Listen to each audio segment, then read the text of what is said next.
ಪೋಷಕರ ಮಹದಾಸೆಯಂತೆ ನೂರಾರು ಕನಸುಗಳನ್ನ ಹೊತ್ತು ಆಕೆ ಎಂಬಿಬಿಎಸ್ ಸೀಟ್ ಪಡೆದಿದ್ಲು. ಇನ್ನೊಂದೆರಡು ವರ್ಷ ಕಳೆದಿದ್ರೆ ಡಾಕ್ಟರ್ ಆಗ್ತಿದ್ಲು.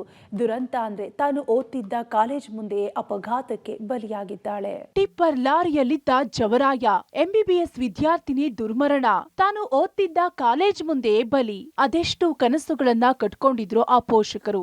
ಇನ್ನೊಂದೆರಡು ವರ್ಷಗಳಲ್ಲಿ ಮಗಳು ಎಂಬಿಬಿಎಸ್ ಮುಗಿಸ್ತಾಳೆ ಅನ್ನೋ ಖುಷಿಯಲ್ಲಿದ್ರು.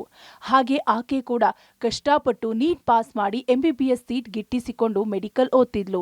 ಆದ್ರೆ ರಾಜರಾಜೇಶ್ವರಿ ವೈದ್ಯಕೀಯ ಕಾಲೇಜು ಮುಂಭಾಗ ನಿನ್ನೆ ಸಂಜೆ ನಡೆದ ಭೀಕರ ರಸ್ತೆ ಅಪಘಾತದಲ್ಲಿ 4ನೇ ವರ್ಷದ ವೈದ್ಯ ವಿದ್ಯಾರ್ಥಿನಿ ಕೃತಿಕಾ ದುರ್ಮರಣಕ್ಕೀಡಾಗಿದ್ದಾರೆ. ಆಕ್ಟಿವಾದಲ್ಲಿ ಕಾಲೇಜಿನಿಂದ ಹೊರಬಂದಾಗ ಟಿಪ್ಪರ್ ಲಾರಿ ಡಿಕ್ಕಿ ಹೊಡೆದು ಕೃತಿಕಾಳನ್ನ ಬಲಿ ಪಡೆದಿದೆ. ನಿನ್ನೆ ಸಂಜೆ 4:15 ಸುಮಾರಿಗೆ ಕೃತಿಕಾ ಸ್ನೇಹಿತೆ ಹಂಸಾ ಜೊತೆ ಕಾಲೇಜು ಮುಗಿಸಿ ಆಕ್ಟಿವಾದಲ್ಲಿ ಮೈಸೂರು ರಸ್ತೆಯ ಆರ್ಆರ್ ಆಸ್ಪತ್ರೆ ಎಕ್ಸಿಟ್ ಗೇಟ್ ಬಳಿ ತೆರಳ್ತಾ ಇದ್ರು. ಈ ವೇಳೆ ಬೆಂಗಳೂರಿನಿಂದ ಮೈಸೂರು ಕಡೆಗೆ ಸಾಗುತ್ತಿದ್ದ ಟಿಪ್ಪರ್ ಲಾರಿ ಸ್ಕೂಟರ್ಗೆ ಡಿಕ್ಕಿ ಹೊಡೆದಿದೆ. ಡಿಕ್ಕಿಯ ರಭಸಕ್ಕೆ ಸ್ಕೂಟರ್ ಸ್ಕಿಡ್ ಆಗಿದೆ. ಸ್ಕೂಟರ್ ಚಾಲನೆ ಮಾಡ್ತಿದ್ದ ಹಂಸಾ ಎಡಭಾಗಕ್ಕೆ ಬಿದ್ದರೆ ಹಿಂಬದಿ ಕುಳಿತಿದ್ದ ಕೃತಿಕಾ ಬಲಭಾಗಕ್ಕೆ ಬಿದ್ದಿದ್ದಾಳೆ.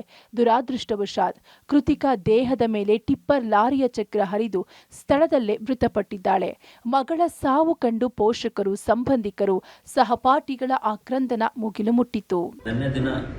ಕೆಂಗೇರಿ ಟ್ರಾಫಿಕ್ ಪೊಲೀಸ್ ಠಾಣಾ ವ್ಯಾಪ್ತಿಯಲ್ಲಿ ಆರ್ಆರ್ ಮೆಡಿಕಲ್ ಕಾಲೇಜ್ ಮುಂಭಾಗ ಮೈಸೂರು ರಸ್ತೆಯಲ್ಲಿ ಸಿಟಿ ಕಡೆಯಿಂದ ಮೈಸೂರು ಕಡೆಗೆ ಹೋಗುವಂಥ ಒಂದು ಲಾರಿ ಕಾಲೇಜ್ ಕಡೆಯಿಂದ ಬರುವಂಥ ಒಂದು ಟೂ ವೀಲರ್ಗೆ ಡಿಕ್ಕಿ ಹೊಡೆದ ಪರಿಣಾಮವಾಗಿ ಆ ಟೂ ವೀಲರಲ್ಲಿ ಹಿಂಬದಿ ಸವಾರರಾದಂಥ ಮಹಿಳೆ ಕೃತಿಕಾ ಅಂತೇಳಿ 21 ವರ್ಷ, ಇವರ ಮೇಲೆ ಟೈರ್ ಹರಿದ್ರಿಂದ ಅವರು ಹಾಸ್ಪಿಟಲಲ್ಲಿ ಮೃತಪಟ್ಟಿದ್ದಾರೆ.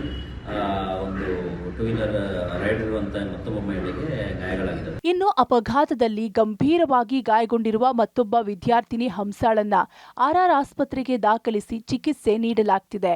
ಘಟನಾ ಸ್ಥಳಕ್ಕೆ ಕೆಂಗೇರಿ ಸಂಚಾರ ಪೊಲೀಸರು ಭೇಟಿ ನೀಡಿ ಪರಿಶೀಲನೆ ನಡೆಸಿದ್ದಾರೆ.